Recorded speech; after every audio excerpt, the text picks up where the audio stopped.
I'll start by saying 12-year-old Kayla would be incredibly surprised to find that I'm actually here right now talking in front of a camera, or to learn that Kayla today is doing speaking engagements in front of hundreds, if not thousands of people. Growing up, I was ridiculously shy. I didn't like being the center of attention. I didn't like doing public speaking. I actually hated doing class presentation. Basketball gave me confidence, not just confidence in my abilities on the court, but also confidence in myself. As a post player, if you want the ball, you have to yell for the ball and demand the ball from your teammates. So it gave me that communication skill. Also just teamwork, working with other people, time management. Basketball has given me so much. It goes so much further than just putting the ball through the hoop. My first time holding a basketball, the memory that I have is in grade 7. So I had a friend, her name was Nicole Murphy. We were both tall for her age. I was 12 years old, I was 5'8" at the time, and she invited me to a basketball tryout with her because I was tall. And I was like, sure, why not? So I go, and I probably should have practiced beforehand because when we got to that tryout, it was rough. So there's video of that tryout, we'd all be having a pretty good laugh right now. It was a struggle, but I stuck with it because I was having fun, I was with a friend, and the coaching staff put me on the team, not because of my basketball abilities, but because I was tall. So they gave me a chance, and I'm forever thankful for that because 18 years later, I'm still in love with the game of basketball, and it's given me so much over the years. Growing up, I was really tall, and I was always towering over people as a young kid, so I would actually hunch over a lot to try and just blend in and just hide. But I have incredible parents, siblings, and I always had a great group of friends who always encouraged me to love every part of me and be proud of who I am, and that's helped me grow my self-esteem over the years. That word of advice would just be to surround yourself around people who love you for who you are and who celebrate you for who you are.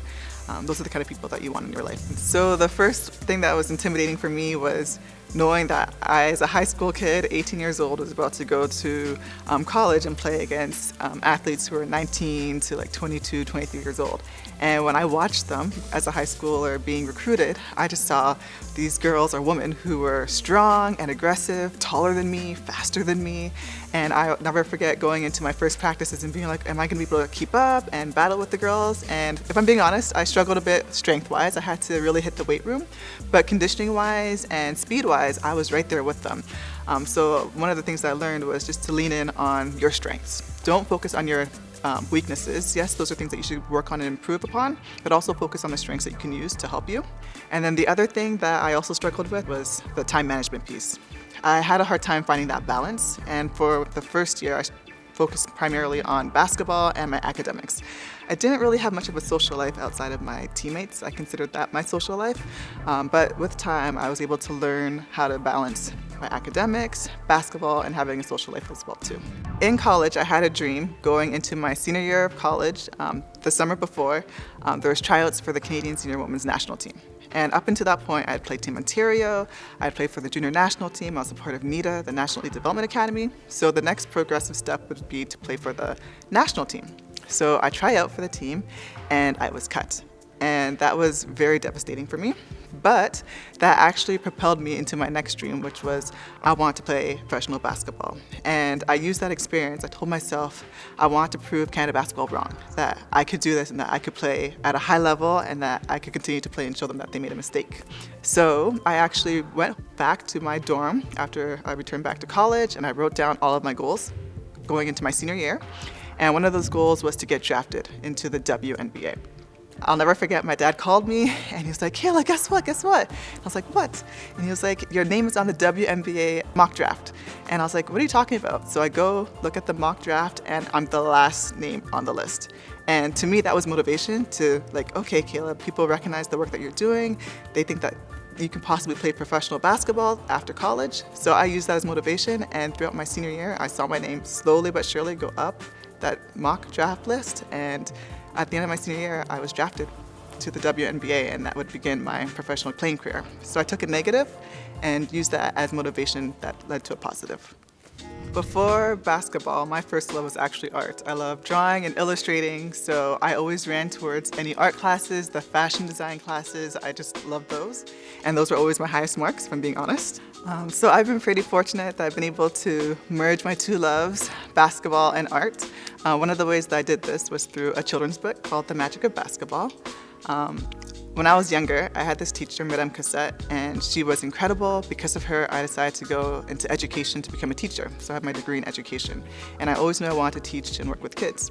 I was able to use my art and basketball to write a children's book, so that still allows me opportunities to get into the classroom, interact with kids, and just share all the magical gifts and life skills that basketball can teach young kids. One would be the fact that I got to play against some of the best women in the world. It is so hard to crack the WNBA and make a roster. There's only 144 spots, and I'm very thankful to say that at a time I was one of 144. And one of my favorite experiences is playing against people that I was watching on TV at one point. So like Sylvia Fowles, Candace Parker. She actually gave me one of my welcome to the league moments where I thought I had an easy layup and she just threw my shot. So that's one memory that I have. Another thing that I love about the WNBA is the women of the WNBA. They are educated, they are strong, they are talented, and they are vocal. And they use their platform in the WNBA for good. That's the power of sports, and it's one thing that brings us all together, which I truly love. Going to Tokyo to the Olympics was a dream come true for me. That had been something I'd been chasing for 8 years.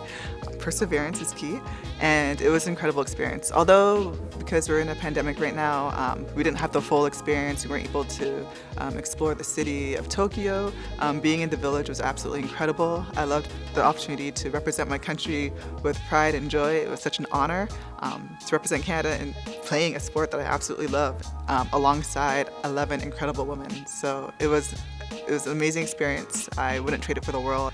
To the youth out there, I would say that there is so much power in sports. Whether you choose to play for fun, if you decide you want to use it to get a free education, whatever the case may be, sports will give you way more than you'll ever expect. My go-to or favorite candy is anything chocolate. So Smarties, Kit Kat Chunky, milk chocolate. I'm a big chocoholic over here. My favorite movie that's coming to mind right now is anything Avengers. Really enjoy the superheroes. My favorite hobby outside of illustrating and drawing would have to be playing cards with family and friends.